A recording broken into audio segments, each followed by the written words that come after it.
Ruby Divine, also Ruby Divine on Instagram. But we have to first thank you guys for being here so early. We had a really hard time getting here, so I'm sure you did as well. So we're really grateful you're here, and it's going to be an awesome day. So what do we have going on, guys? All right, you guys. So what I'm doing today is I'm going to show you a really quick and easy way to use pastels. We call this the bubble technique. KCO and Christina Marie and I, we were in Germany and we were trying to figure out like a way to do like a really quick pastel look. And I was actually scared to death to do this. And in the words of KCO, Sam, shut up and just slap that shit on there. So I did, and I loved it. It turns out really, really beautiful. You'll see the after later. But as you can see, what we're gonna do here is I start off, and I'm just using my rainbow, basic rainbow colors. Like Roy G. Biv? Roy G. Biv. And when you bring your sections down, you're not putting anything in between them. And you're not trying to saturate it completely. Does that make sense? Looks really scary, right? Like that's gonna look like a hot freaking mess. I promise you it does not. It looks really cool. You get a really, we call it the bubble technique because you're gonna get a really iridescent look, almost like the look that you're seeing here. Like to me, this is very pleasing to my eye. And when you see it washed off, it's even more amazing. Do you wanna tell us what you're doing? Okay, guys, I am doing a technique I'm calling the triple threat. It's inspired by the Kelly Clarkson highlight that we all know and love so much, right? Right, we love it. No, yeah. So, like, instead of like wanting to slightly vomit when your client brings you in that picture again, this is going to be a way to give you that high dimension. That's really what it is, right? They're starved for high dimension and contrast in a world of seamless blends, right? So this is kind of something that I came up with. Not only is it going to give me that with a modern twist, so it's going to fall more organically, like what we like with our balayages and things like that. I've got more control because of the highlighting placement, right? But also, it's going to give me, like I said, the high dimension, but it's very fast. So I'm going to do 3 subsections.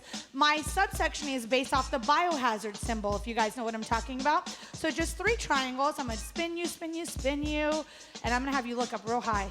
So you guys see triangle right here, looking for both sides of her recession, and then a slight angled forward, and then look back down for me. And then so I have the 2 triangles here. Can you guys see that here? And so what's gonna happen also is because you can see I got a slight slant backwards. Also, all those angles and working on the rounds of the head, anytime you guys put a straight line over a round shape, you're gonna get a bigger spill and the color is gonna move a lot more. So does that make sense? So just real quick to break this down, triple threat also being because I'm using 3 options with highlighting techniques. A baby light, a chunky ass highlight, and then a flat panel paint.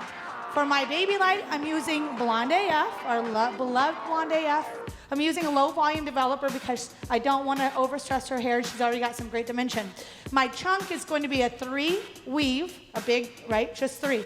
The other thing is real quick, just to top off that, always basic composition with art. If you guys are ever trying to make something very seamless, but using a mathematical approach, for those of us that might be more minded for that way, using 3 is always going to fall very soft and organically. So that chunk highlight, and then my last piece is going to be a flat panel paint. We're using our clay lightener, also only with 6 volume. Our clay lightener gets really, really light, so I don't have to overstress it, overthink it with my like 130 volume trick, y'all know, like, you know what I'm saying? So that's it. Back on over to Sam. Thanks, Ruby. So basically what I did today was I created pastels with our neons, mainly so that you guys could really get a good look from stage to see those colors. The reason why we do this with pastels is because it's a little bit more forgiving. And you can kind of see as I'm applying, I'm not trying to saturate it. You're probably all used to like being like, oh my God, get it saturated, you know, doing those melts and everything.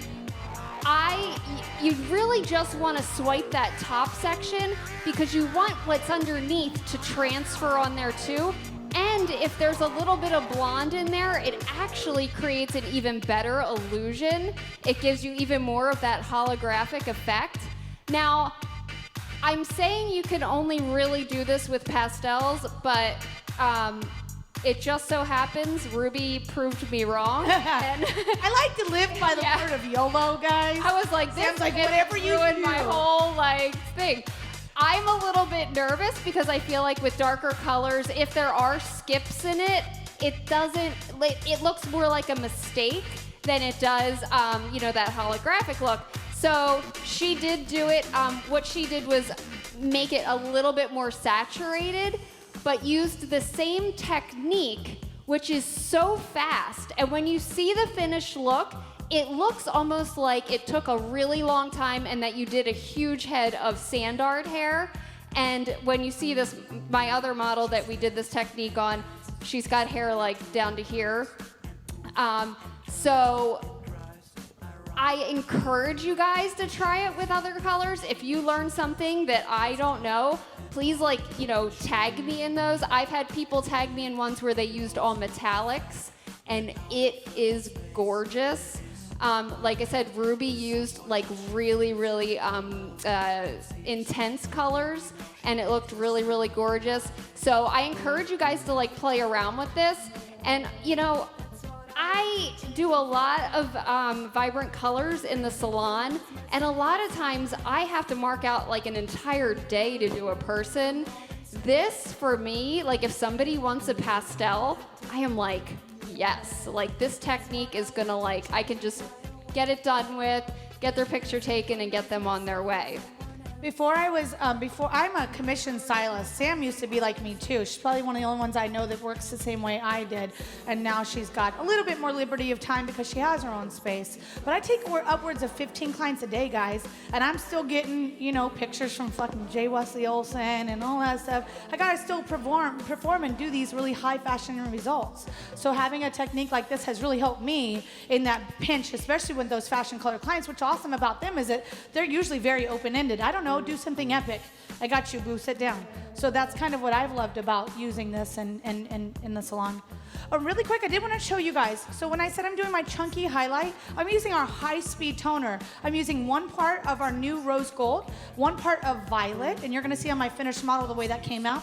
I'm also using it 3 parts developer with 30 volume. I've done 30 or 40, because why?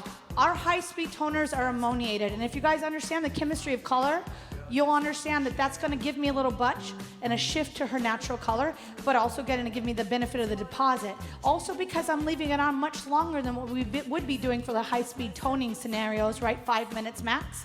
I'm going to still make sure that I'm giving her tons of deposit as well as that lift. It's amazing. So think about that, guys. It's not what it's meant to be, but I understand the chemistry of color. I've done enough research. I do my due diligence, and I know that that's how I'm going to get a really fun end result. And it's going to give her something super unique that I can't really achieve with anything else.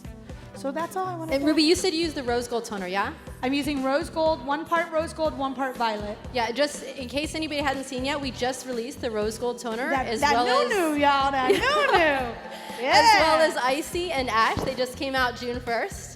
And so we're really excited for everybody to get to try those. If you've tried the other 3, they're just as quick-paced and effective. They're progressive, made for the artist. So we're really excited for you guys to try this out. Oh, and then, just real quick, because I'm on with the clay, I'm using clay over here. Yeah, Right? absolutely. So if you guys don't know, and a lot of people, I've seen this on the Instagrams, right, where we follow each other. And people are not getting the amount of lift that they would like out of their clay lighteners. So different brands, and they're again, going yellow and whatever, and putting a scoop of their regular powder lightener. With Pulp Riot, our clay lightener and our Blonde AF lightener are chemically mixed the same way. So they are absolutely safe to intermix. And the benefit of that is, right, you guys get the stability of the clay for your freehand painting, but you're going to get a little bit more lift that you're used to with your traditional lightener. Again, I don't do that because I don't feel the need, because I'm already getting such amazing lift from this clay lightener.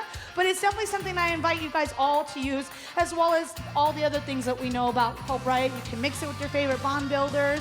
For me, I like scalp protectors and all of those things as well. And we want you to be able to see the finished looks of what they're doing today. So we're going to bring out 2 girls that they did earlier. Yeah. Let's bring them out here. Woo! Look at my girl.